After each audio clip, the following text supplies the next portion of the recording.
Tonight we take you to the skies above the West Philippine Sea, a region of immense beauty, vital resources, and escalating tension. This area, known for its breathtaking vistas and rich marine biodiversity, is also a geopolitical hotspot, where nations vie for control and influence. The deep blue ocean stretches to the horizon, dotted with islands and reefs, but today, the skies are anything but peaceful. Beneath the calm surface lies a complex web of territorial disputes and strategic interests. Two American B-1B Lancer bombers, symbols of U.S. air power, fly in tight formation. These aircraft, known for their speed and long-range capabilities, represent a formidable presence in the region.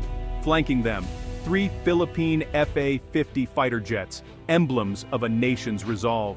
These jets, though smaller, are a testament to the Philippines' commitment to defending its sovereignty. This is not fiction. It's a real, deliberate show of military cooperation. The Joint Patrol is a strategic maneuver, showcasing the strength of the U.S.-Philippine alliance. The Joint Air Patrol, conducted just days ago, sent ripples across the international community. It was a bold statement, capturing the attention of global powers and media alike. The message is clear. The United States and the Philippines are united, reaffirming their alliance in one of the world's most contested maritime spaces. This partnership is crucial in maintaining regional stability. The roar of their engines is a declaration, a shared commitment to a free and open Indo-Pacific, where international law, not brute force, prevails. It's a sound that echoes the principles of freedom and justice. Their flight path crossed the Philippines' exclusive economic zone, an area of growing friction. This zone is rich in resources, making it a focal point of international interest and tension. For military analysts, it was a textbook display of interoperability, a demonstration of how different forces can work seamlessly together in complex operations. For diplomats, a powerful act of public diplomacy. It's a visual representation of alliances and commitments that go beyond words. For Filipinos, it was reassurance. They are not alone in defending their maritime rights. The sight of these jets is a reminder of international support and solidarity. For China, it was a direct challenge to its sweeping claims. The presence of these aircraft underscores the contested nature of these waters. This single flight underscores the West Philippine Sea's global importance and the delicate balance of power in the region. It's a reminder of the interconnectedness of global politics. It's about more than jets. It's about sovereignty, law, and the will to uphold a rules-based order. It's a testament to the enduring power of international law and diplomacy, a high-stakes drama at 30,000 feet with consequences far below. The actions taken in these skies have the potential to shape the future of the region and beyond. Let's take a closer look at the remarkable aircraft participating in this historic joint patrol, a mission that marks a new chapter in regional security and cooperation. The American B-1B Lancer, nicknamed the Bone, is a long-range supersonic bomber. Originally designed for nuclear missions during the Cold War, it now carries the largest conventional payload in the U.S. Air Force, making it a versatile and formidable asset. With its swept wings and powerful engines, the B-1B can fly intercontinental missions without refueling, projecting American air power anywhere in the world.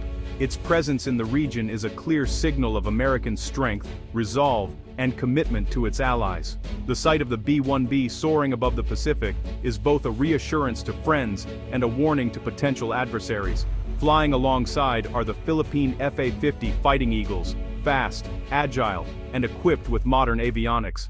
These jets represent a significant leap forward for the Philippine Air Force, enhancing its ability to defend national airspace and participate in complex operations. For Filipino pilots, joining formation with the B-1 is more than just a training milestone. It's a moment of national pride and a testament to their growing capabilities. It's a chance to learn from seasoned allies and demonstrate their own professionalism. The flight itself was a carefully choreographed display of military precision, with every maneuver practiced and executed to perfection. Such coordination requires not only skill, but also trust between the crews. The B-1s flying in from Guam met the Fa-50s at a predetermined rendezvous point high above the ocean. From there, they flew as a single unified unit, symbolizing the strength of their partnership. This complex operation demanded constant communication, coordination, and mutual understanding. Clear proof that both air forces can operate seamlessly together, even in challenging conditions. Such interoperability training is vital. It ensures that in a real crisis, allied forces can respond rapidly and effectively, working as one to protect shared interests and maintain stability. The visual contrast was striking, the massive American bombers flying beside the sleek, nimble Philippine fighters. This image serves as a powerful metaphor for the alliance itself. Different strengths, united for a common cause.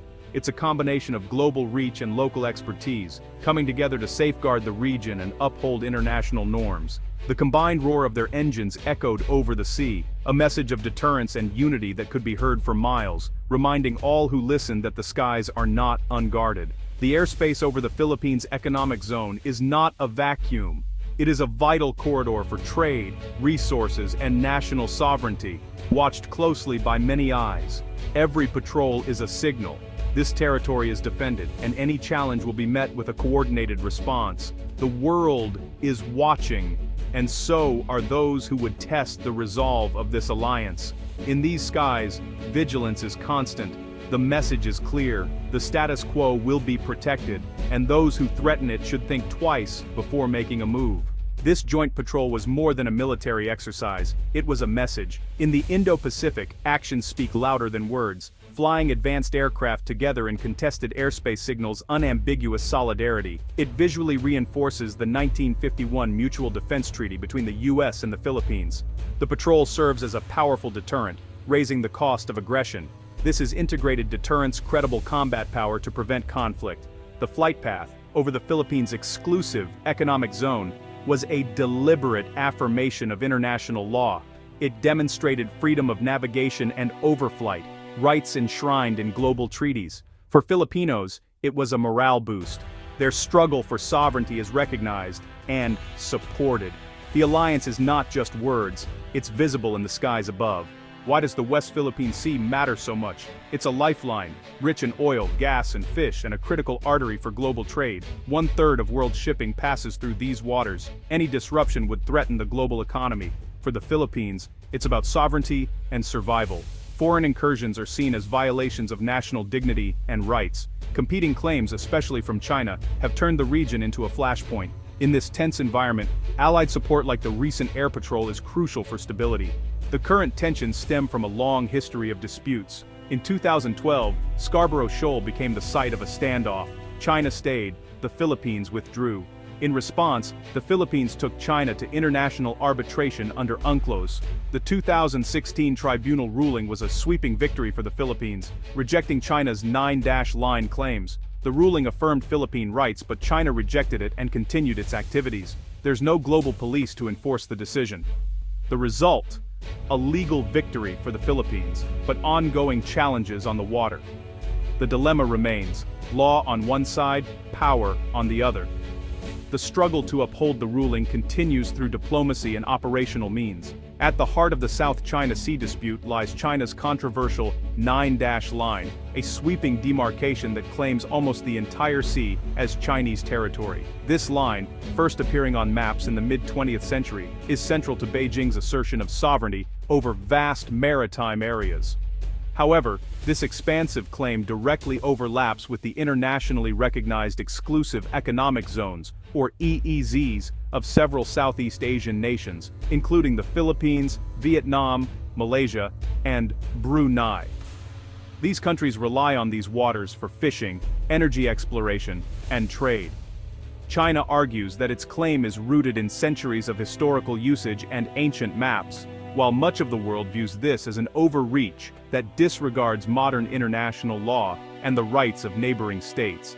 In 2016, an international tribunal in The Hague ruled that China's historic rights are superseded by the United Nations Convention on the Law of the Sea, or UNCLOS, which bases maritime entitlements on proximity to land features, not on historical claims. Despite this ruling, China has continued to transform the region by building artificial islands, complete with airstrips, ports, and military installations, dramatically altering the natural landscape and raising regional tensions. On a daily basis, Chinese Coast Guard ships and maritime militia vessels patrol these contested waters, actively enforcing Beijing's claims and often confronting foreign fishermen and naval vessels. The international community increasingly views these actions as coercive, gray zone tactics, measures that fall short of outright conflict but steadily increase pressure on rival claimants. At the core of the dispute are two competing sets of rules: China's historical claims versus the modern legal framework established by UNCLOS. This fundamental clash continues to fuel ongoing tension and diplomatic standoffs. The standoff is not just a matter of legal arguments, it is also a physical contest with rival ships and aircraft frequently facing off in the contested waters, raising the stakes for all involved. With military forces on high alert and the risk of escalation ever present, the South China Sea remains one of the world's most volatile and closely watched flashpoints. The U.S.-Philippines patrol is part of a wider trend: multinational cooperation for Indo-Pacific stability. Australia and Japan have joined in, conducting joint patrols and exercises. Australian naval and air forces operate alongside the Philippines, reinforcing freedom of navigation. Japan supplies modern patrol vessels and participates in joint drills. For these nations, open sea lanes are vital for trade and security. This network of alliances forms a credible deterrent. It's not just a US-China issue, it's a regional and global concern.